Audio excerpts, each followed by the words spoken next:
We now know exactly why Marvel Studios' Kevin Feige fired former VP Victoria Alonso, and it has to do with what she said. Because in the Marvel playbook, you do not badmouth Marvel or you're fired.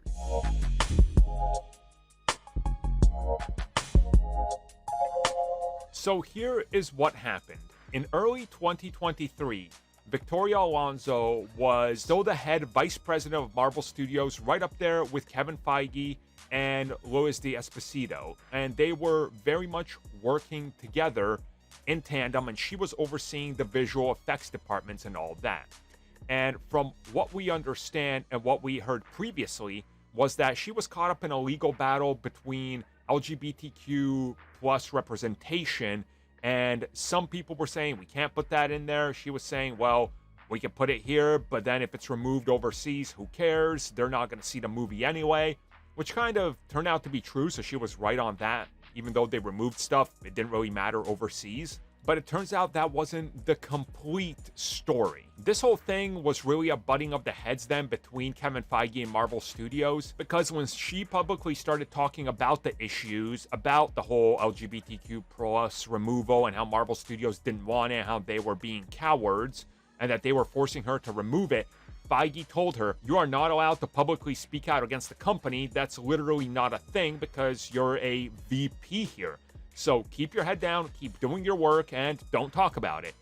She talked about it, and then she was fired. And then, of course, everything else happened, which we covered, taking shots at one another, and all sorts of problems that popped up. Again, it's just one of these things where we don't know the complete story, and the latest details we've gotten from the reign of Marvel Studios, it just paints a little bit more of a picture that we kind of knew was there, but again, it's not the whole story.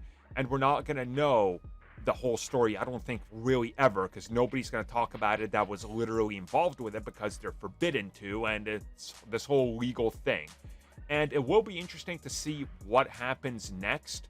But one thing that I do want to know here specifically is that since Alonso was responsible for this visual effects side of things, when she was having her falling out, they went behind her back and outsourced VFX works anyway to other companies.